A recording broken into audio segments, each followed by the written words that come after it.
Ashwath jogging முடித்து வீட்டிற்கு வந்ததும் மறுபடியும் முகத்தில் வழிந்த வியர்வையை துடைத்து கொண்டே ஃபோனில் ரீடயல் அழுத்தினார். ரிங் போய்கொண்டே இருந்தது.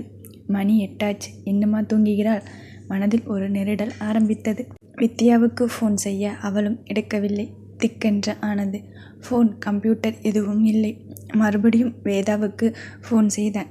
மனதில் படபடப்பு. மூச்சை அடக்கி கொண்டு, எடு வேதா, என்னை பழி வாங்காதே. எடுக்கப்பட்டது. அவனுக்கு கொஞ்சம் மூச்சு வந்தது. ஆனால் அதில் ஒரு ஆண் குரல். ஹலோ. அஸ்வத் எரிச்சலாக, வேதா எங்கே? தெரியாது. ஆனால் அவங்க எல்லோரும் கிளம்பிட்டாங்க. அஸ்வத், கிளம்பிட்டாங்களா? எங்கே? எதுக்கு?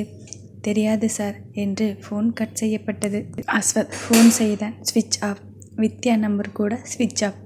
அஸ்வத் பிரசன்னாவிற்கு ஃபோன் செய்து, மகேஸ்வரன் ஃபோன் நம்பர் வச்சு எங்கே ட்ராவல் ஆகுதுன்னு தகவல் சொல்லு. பிரசன்னா ஏதோ சரியில்லை என்று உணர்ந்தவன், டேய் அஸ்வின், உங்கள் மாமா நம்பர் என்ன என்று கேட்டு ட்ராவல் ஆகும் திசையை கண்டுபிடிக்க சொன்னான். பிரசன்னா சிறிது நேரத்தில் அஸ்வத்துக்கு ஃபோன் செய்தான். அவனோ மனதில் 1000 கவலைகளுடன் நிலை கொள்ளாமல் அங்கும் இங்கும் உலவி கொண்டிருந்தவன் ஒரே ரிங்கில் எடுத்தான். சொல்லுடா. பிரசன்னா, திருச்சி ஏர்போர்ட். அங்கே லோக்கல் ஆட்களை விசாரிக்க சொல்லி இருக்கேன். எங்கே போறார்னு தெரிஞ்சிடும். என்ன ஆச்சு? அஸ்வத், வேதாவை எங்கோ கூட்டிட்டு போயிட்டார். எங்கேன்னு தெரியலை. பிரசன்னா, வித்யா? அஸ்வத், வீட்டில் யாரும் இல்லை. செக்யூரிட்டி தான் ஃபோனுக்கு பதில் சொல்லிவிட்டு ஆஃப் பண்ணிட்டான். என்னை பழிவாங்க என்னவோ செய்துட்டார். என்னுடைய வேதாவை என்னிடமிருந்து பிரித்து விட்டார். பிரசன்னா, இரு, எங்கே போறார்னு ட்ரேஸ் பண்ணலாம். வேதா விமானத்தில் வித்யாவிடம், அக்கா ஃபோன் எடுத்துட்டு வந்தியா? வித்யா, இல்லை, அப்பா வேண்டாம்னு சொல்லிட்டார். வேதா, அப்பா வரலையா? வித்யா, வருவார். திடீர்னு ஏதோ ஃபோன் வந்துடுச்சு. அதனால் டிக்கெட் கேன்சல் பண்ணிவிட்டு அடுத்த ஃப்ளைட்டில் வருகிறேன்னு சொல்லிட்டார். வேதா, நாம் அடிக்கடி இந்த மாதிரி வெளியில் போவோமா? வித்யா, அப்பாவுக்கு மூட் அவுட்டாக இருந்தால் போவோம். வேதா, இப்போது எங்கே போகிறோம்? வித்யா, இந்த விமானம் டெல்லி போகுது. அங்கிருந்து ஆஸ்திரேலியா போகிறோம். வேதா, ஒரு வாரத்தில் வந்து விடுவோம் தானே? வித்யா என்று சொல்லி திரும்பிக் கொண்டாள். வேதா யோசனையாக சாய்ந்து கண்ணை மூடிக்கொண்டாள். எதற்காக அவசரமாக கிளம்ப வேண்டும்? ஃபோன் கூட எடுத்து வர வேண்டாம்னு சொல்ல காரணம் என்ன? அஸ்வத் என்ன செய்வான்? கோபக்காரன். சொல்லாமல் கிளம்பியது தெரிந்தால் என்னை பிழிந்து எடுத்து விடுவான். அத்தை எதற்கும் சேராமல் என்ன நடக்குதோ நடக்கட்டும்னு அமைதியா இருக்காங்க. வித்யாவோ என்னவோ மறைப்பது போல தோன்றுகிறது. அப்பா வந்த நாளிலிருந்தே கேள்விக்குறியாக இருப்பவர். கடவுளே, என்னுடைய வேண்டுதல் எப்படியாவது என்னை அஸ்வத்திடம் சேர்ந்துவிட வேண்டும். ஆனால் வித்யா சொன்னது போல அல்லாமல் விமானத்தில் முதலில் பிரான்ஸ் போய் 2 நாட்கள் இருந்துவிட்டு பின்பு ஆஸ்திரேலியா கிளம்பினர். வேதாவை தனியாக விடாமல் ஃபோன் பண்ண முடியாமல் நிறுத்தி தடுத்தனர். இந்த 2 நாட்களில் மகேஸ்வரன் இந்தியாவில் இருந்த ஆஃபீஸை வேறு ஒருவரிடம் ஒப்படைத்துவிட்டு அங்கிருந்து சொத்துக்களை பராமரிக்க சொல்லிவிட்டு யார் கேட்டாலும் தன்னை பற்றிய விவரம் கொடுக்கக்கூடாதென்று சொல்லி கிளம்பினார். விவரமாக வேறு ஒரு நாட்டிற்கு சென்று அங்கிருந்து கிளம்பி ஆஸ்திரேலியா சென்றார். இந்த 2 நாட்களில் அஸ்வத் கும்பகோணம் வந்து அவர்களுடைய ஆஃபீஸ் வேறு ஒருவரிடம் கை மாறிவிட்டதாக கேள்விப்பட்டு வேதனையுடன் திருச்சி ஏர்போர்ட்டில் நின்றான். அஸ்வின் மூலம் வித்யா பாஸ்போர்ட் நம்பர் மட்டும் கிடைத்தது. அதை வைத்து தேடியதில் பிரான்ஸ் சென்று இருப்பதாக தகவல் தெரிந்து அஸ்வினிடம் வித்யாவின் பிரான்ஸ் ஆஃபீஸ் பற்றி கேட்டு தெரிந்து கொண்டு கிளம்பினான். ஆனால் அவன் பிரான்சில் இறங்கிய நேரம் வித்யா, வேதா, சரஸ்வதி மூவரும் ஆஸ்திரேலியா விமானம் ஏறினர். வேதா சற்றென்று அவனுடைய வாழ்க்கையிலிருந்து காணாமல் போனாள். முன்பு வேதா காணாமல் போன பொழுது அவளை கண்டுபிடிக்க முடிந்தது. ஆனால் இன்று சுவடில்லாமல் போய்விட்டாள். அஸ்வத் உயிரற்ற உடலாக கோவை வந்து சேர்ந்தான். பிரசன்னா, என்னடா? அஸ்வத், பிரிச்சிட்டாருடா. அவரை சாதாரணமாக எடை போட்டு விட்டேன். வேதாவை ஒரு தடயம் இல்லாமல் கூட்டிட்டு போயிட்டார். பிரான்ஸ், அவர் சென்ற துபாய் எல்லாம் தேடி அலைந்து விட்டேன். இந்த நாட்கள் சாப்பாடு தண்ணீர் இல்லாமல் சுற்றினேனே தவிர எனக்கு ஒரு உதவியும் தடயமும் எந்த நாட்டிலிருந்தும் கிடைக்கவில்லை. பிரசன்னா, தேடலாம்.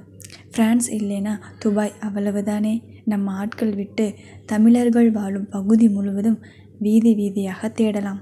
அஸ்வத், தெரு தெருவாக சுற்றிவிட்டேன். ஒரு சின்ன குழு கூட கிடைக்கவில்லை. போயிட்டா என்று பிரசன்னா மேல் சாய்ந்து கொண்டு அழுதான்.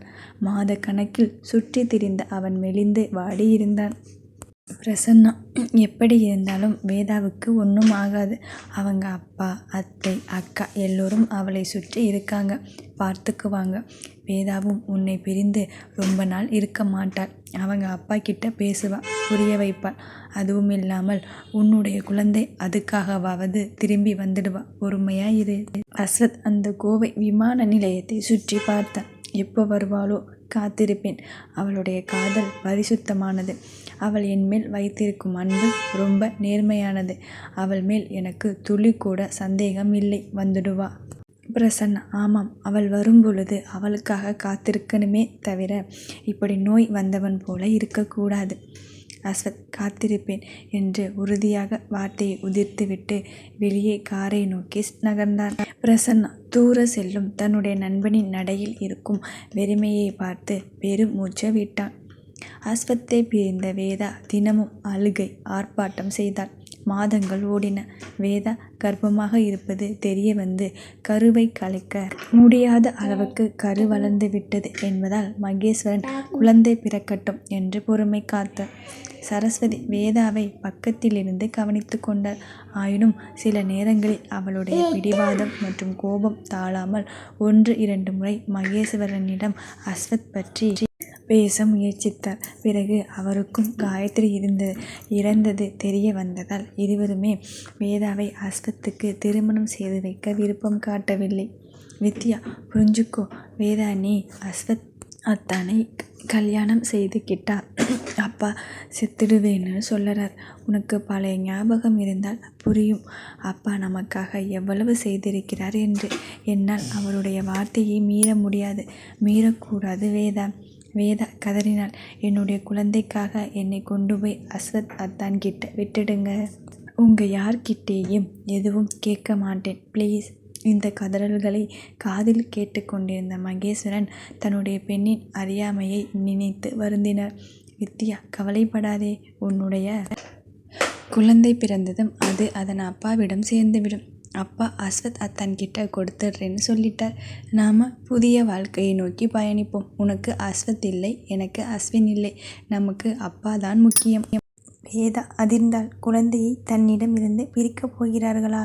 எனக்கு என்னுடைய குழந்தை வேண்டும் என்று கதறியவள் வித்யா முதல் முறையாக மயங்கினாள். வித்யா கிரீச்சிட்டாள். அப்பா, அப்பா. வேதா மயங்கிட்டா.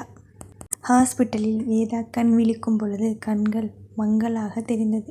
கண்களை கசக்கினாள். தெளிவாகவில்லை. சட்டென்று எழுந்து உட்கார்ந்தாள். வித்யா, வேதா படுத்துக்கோ, பயந்துக்காதே. வேதா, வித்யா, நீ எனக்கு கலங்கலா தெரிகிற. என்னாச்சு என்னுடைய கண்ணுக்கு? வித்யா, சின்ன ஆப்ரேஷன் செய்தால் சரியாகிடும். உனக்கு ஒன்றுமில்லை. வேதா, இப்போ பண்ண முடியாதா? எனக்கு ரொம்ப இடைஞ்சலா இருக்கு. கண்ணு தெரியலை அக்கா. வித்யா, இப்போ வயிற்றுல பாப்பா இருப்பதால செய்ய முடியாது. இன்னும் 4 மாசம் பொறுமையாக காத்திரு. வேதா என்னவோ சொல்ல வந்தவள் வார்த்தையை விழுங்கினார். அஸ்வத்தின் வார்த்தைகள் மீண்டும் மீண்டும் ஒலித்தன. தனியாக போகாத, ரூம் கதவை தாளிடாத, மயக்கம் வந்தால் உடனே ஹாஸ்பிட்டல் போகணும். அப்போ தனக்கு ஏதோ பிரச்சனை இருந்திருக்கு. அதனால தான் அஸ்வத் தான் எங்கு சென்றாலும் பயந்து பின்னாலே வந்தான். ஹாஸ்பிட்டலில் டாக்டர் சொல்லி அனுப்பியது நினைவுக்கு வந்தது. மேலும் பொறுமையானாள். தான் டென்ஷன் ஆனால் மறுபடியும் கண்களுக்கு பிரச்சனையாகும். அமைதி, குழந்தை முக்கியம் என்று தனக்குள் சொல்லி கொண்டாள். அதன் பிறகு வீட்டில் பேசுவதை முற்றிலும் நிறுத்திவிட்டாள். மகேஸ்வரன் வித்யா மற்றும் சரஸ்வதியிடம் இன்னைக்கு எதுவும் பேசினாரா? சரஸ்வதி, எங்கடா, அவள் பாட்டுக்கு சாப்பிடுவாள். கொஞ்சம் கொஞ்சம் தடுமாறி நடப்பாள். பால்கனியில் உட்கார்ந்து எதையோ விரித்து பார்ப்பாள். அவ்வளவுதான்.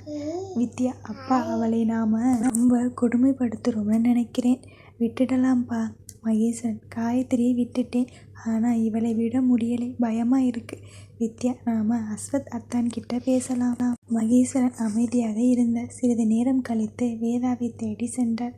வேதா குட்டி என்ற குரல் கேட்டதும் படுக்கையில் படுத்திருந்தவள் தன்னை தானே குறுக்கி திரும்பி படுத்து கொண்டாள். மகேஸ்வரன் அப்பா மேலே கோபமா? அம்மாடி, அவங்க யாரும் நல்லவங்க இல்லை. வேதா தெரியும். மகேஸ்வரன் அங்கே போனால் உனக்கு ஆபத்து. வேதா தெரியும். மகேசன் அப்படி இருந்தும் போகணும்னு சொல்வது என்ன நியாயம்? வேதா அவருக்கு என்னுடைய துணை தேவை.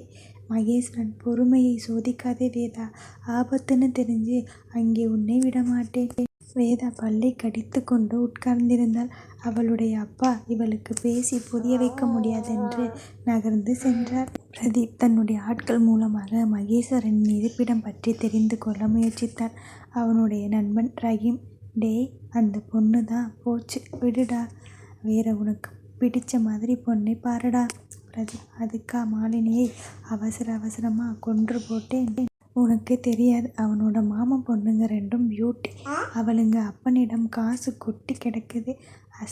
அஸ்வின் 2 பேரும் அவளுங்களை கல்யாணம் பண்ணிக்கிட்டா நான் அவங்க முன்னாடியே பிச்சைக்கார மாதிரி தெரிவேன்.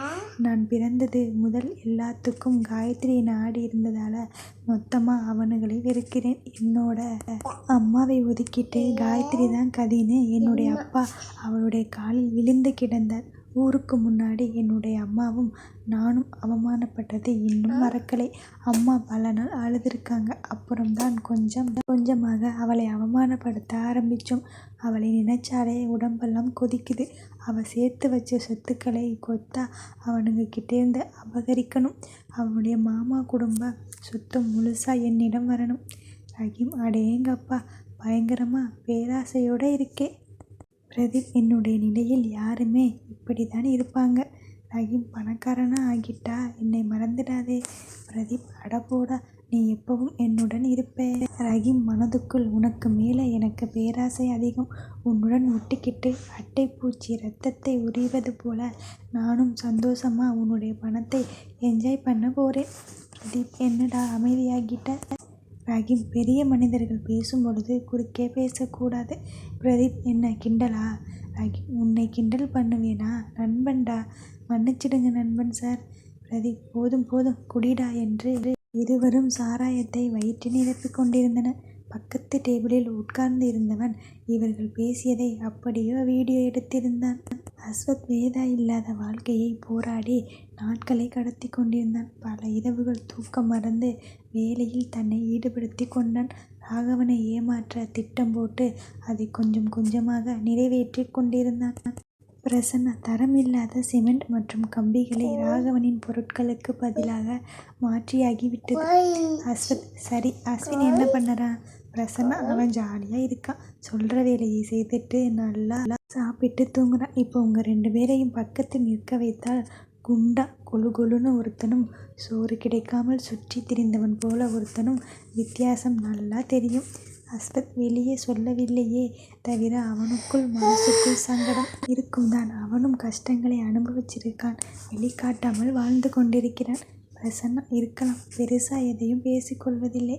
ஆனால் வேலை விஷயத்தில் கச்சிதமாக இருக்கிறான். அஸ்வத் வாழ்க்கையில் பிடிமானம் இல்லை. அவனுக்கு பொண்ணு பார்த்து கல்யாணம் செய்யணும். பிரசன்னா, 2 பேரும் அதை செய்யுங்க, இல்லைனா எல்லா சொத்துக்களும் எனக்கு தான் வந்து சேரும். உங்கள் அம்மா கஷ்டப்பட்டு எனக்காக சேர்த்தது போல ஆகிடும் என்று எழுந்து நடந்தவன் நெற்றியில் அரைக்கதவு படார் என்று இடித்தது. காயத்ரி அம்மா, என்னை மட்டும் இப்படி தண்டிச்சிடுங்க என்று அண்ணாந்து பார்த்து புலம்பிக் கொண்டு அப்படியே உட்கார்ந்தான். கதவை திறந்து வந்த கவின், சாரி சார். பிரசன்னா, இப்படித்தான் கதவை தட்டாமல் உள்ளே நுழையிறதா? கவின், சார் எனக்கு மட்டும் அனுமதி கொடுத்திருக்காரு சார். அதனால் வேதா மேடம் உள்ளே இருந்தாலும் நான் நுழைவேன். கொஞ்சம் நெருக்கமாக இருந்தாங்கன்னா கண்ணை மூடிக்கிட்டு போயிடுவேன். அஸ்வத்துக்கு வேதாவின் முத்தம் நினைவுக்கு வர அவனுடைய முகம் மாறியது. பிரசன்னா கவினை பார்த்து ஏண்டா என்று தலையில் அடித்து கொள்ள காயம்பட்ட இடத்திலேயே மறுபடி அடிபட்டு ஐயோ என்று வலியில் அலறியவனை இழுத்து கொண்டு சென்றான் கவின். மறுநாள் ரஹீம், டே வீடியோ எங்கே என்று அவனும் பிரதீப்பும் பேசி கொண்டிருந்ததை படம் பிடித்தனிடம் கேட்டு வாங்கி கொண்டான். இன்று பிரதீப்பை என்ன சொல்லி வெளியே அழைக்கலாம் என்று யோசித்து கொண்டிருந்தான். வசந்தா, மாலினி போனதிலிருந்து பிரதீப் ரொம்ப குடிக்கிறான். வீட்டுக்குள் ஒரு ஆச்சாரம் அனுஷ்டிக்கிறது இல்லை. நேற்று வீடு முழுக்க வாடை. வீடு முழுக்க எனக்கென்னவோ அதை முகர்ந்து பார்த்துட்டு கிறுகிறுன்னு வருது. போதை ஏறியது போல ஏதாவது பண்ணுங்க. நமக்கு இருக்கிறது ஒரே பையன். ராகவன், ஏன் அஸ்வின் அஸ்வத் கூட நம்ம பசங்க தான். வசந்தா, நான் என்னுடைய மகனை பற்றி பேசிட்டு இருக்கேன். நீங்கள் இப்படி ஏடா கூடம் பேசிட்டு இருந்தா உங்களுக்கு பொண்டாட்டி இல்லாமல் போயிடும். ராகவன், அதை பற்றி பயப்படும் நிலையில் நான் இல்லை. உண்மையை சொல்லு, மாலினிக்கு என்ன ஆச்சு? வசந்தா கொஞ்சம் தடுமாறி, இந்த கேள்வி இப்பொழுது எதுக்கு என்று நினைத்து கொண்டே, ஏன் உங்களுக்கு தெரியாதா? ராகவன் அவளை உற்று பார்த்து, உன்னோட பையன் கொன்னுட்டான், உண்மைதானே?